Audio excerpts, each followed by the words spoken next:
हाल ही में एक interesting case सामने आया था जब ईडी ने अरविंद केजरीवाल का आईफोन अनलॉक करने के लिए एप्पल से रिक्वेस्ट की थी ताकि वो उनका कुछ जरूरी डेटा एक्सेस कर सके। एप्पल ने साफ मना कर दिया। बिल्कुल सही सुना आपने।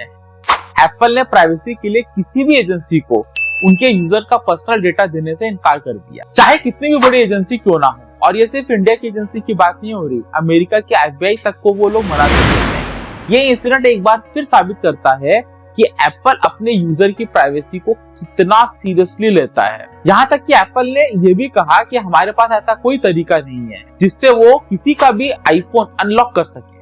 इनकी इंक्रिप्शन पॉलिसी इतनी स्ट्रॉन्ग है कि इवन एप्पल खुद भी डेटा एक्सेस नहीं कर सकता। यही एक मेजर रीजन है कि लोग आईफोन को इतना ट्रस्ट और इतना पसंद करते हैं। प्राइवेसी आज के डिजिटल एज में एक बहुत बड़ा मुद्दा, एक बहुत बड़ा कंसर्न है और एप्पल इसमें एक अनमैच्ड है। यही वजह है कि जिस दिन आईफोन लॉन्च होता है उसी दिन रातों रात स्टोर के बाहर लंबी लाइंस लग जाती है। हर साल यही सीन रिपीट होता रहता है और अब सितंबर आ गया है, आईफोन 16 भी रिलीज होने वाला है। इस साल भी डेफिनेटली ये सीन रिपीट होगा।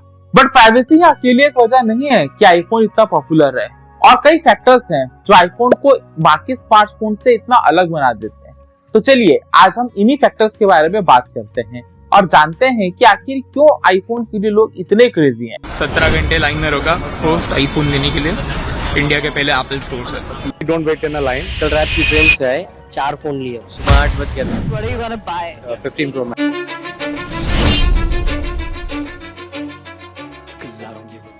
इस वीडियो के सामने आने के बाद सवाल तो बनता ही है।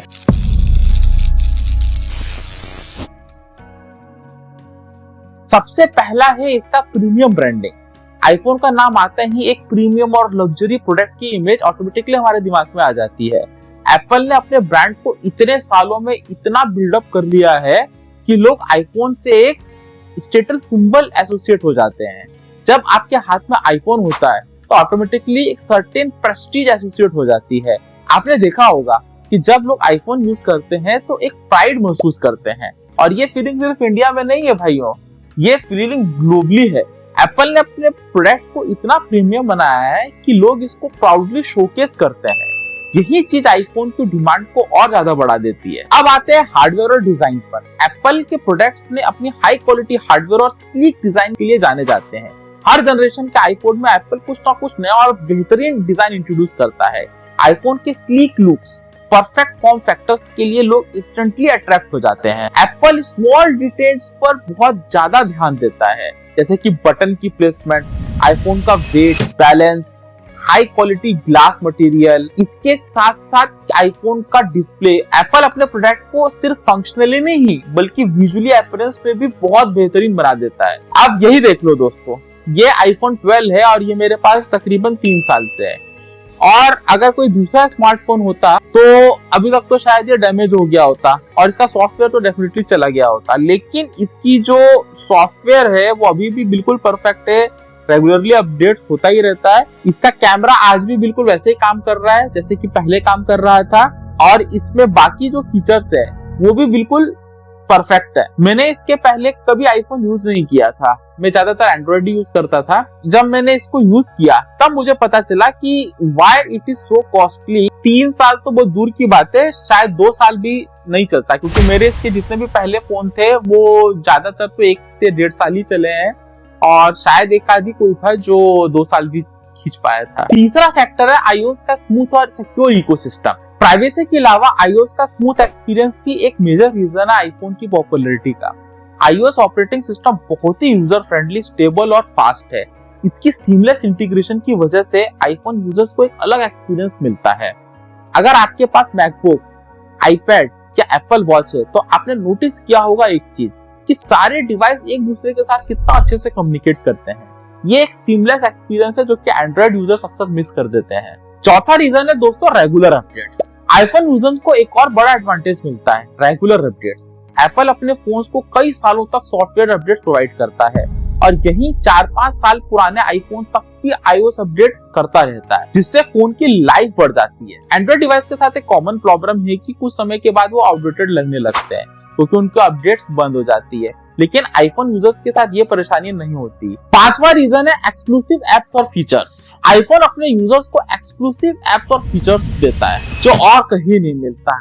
एप्पल का जो ऐप स्टोर है वो अपने क्वालिटी एप्स के लिए जाना जाता है। यहाँ तक कि जो डेवलपर्स है वो भी iOS को पहले प्रेफरेंस देते हैं सॉफ्टवेयर डेवलप करने के लिए, क्योंकि जो iOS यूजर्स है वो ज्यादा रेवेन्यू जनरेट करके देते हैं उनको। इसके अलावा एप्पल अपने डिवाइसेस को कुछ यूनिक फीचर्स भी देता है, जैसे कि face ID, I message, face time, जो सिर्फ और सिर्फ आईफोन यूजर्स के लिए है, और ये चीजें आपको एंड्रॉइड में नहीं मिलेगी, जिसकी वजह से आईफोन यूजर्स को एक अलग फील आती है। 6वां रीजन जो है वो मेरा पर्सनल बहुत फेवरेट है और जो मुझे लगता है जो इंडियन मार्केट में आईफोन यूजर्स को एक बहुत खास बनाता है वो ये है इसकी रीसेल वैल्यू। आईफोन की रीसेल वैल्यू बहुत हाई है। अगर आप कोई एक पुराना एंड्रॉइड फोन मार्केट में बेचने जाओगे तो शायद आपको उसका कुछ भी नहीं मिले, लेकिन 2 साल 3 साल पुराना आईफोन का भी आपको एक बहुत ही अच्छा प्राइस मिल जाता है अगर आप उसे बेचने चाहोगे तो वो एक रीजन है कि आईफोन का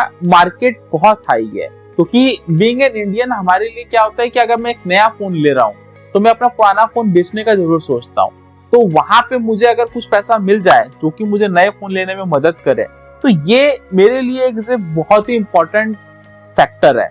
और खास करके तब जब हमें सेम उसी ब्रांड का दूसरा फोन लेना हो, तो ये एक रीजन है जो आईफोन को और ज्यादा डिमांडिंग बनाता है। एज एन इन्वेस्टमेंट भी लोग इसे देखते हैं। जब 2 या 3 साल बाद दूसरा फोन खरीदूंगा तो इसकी कुछ वैल्यू होगी जो उसमें ऐड हो जाएगी, तो यहाँ पर ये एक बहुत बड़ा फैक्टर की तरह काम करता है। अगला फैक्टर है दोस्तों इसकी मार्केटिंग स्ट्रेटेजी। आपने कभी आईफोन के एडवर्टाइजमेंट देखे हैं?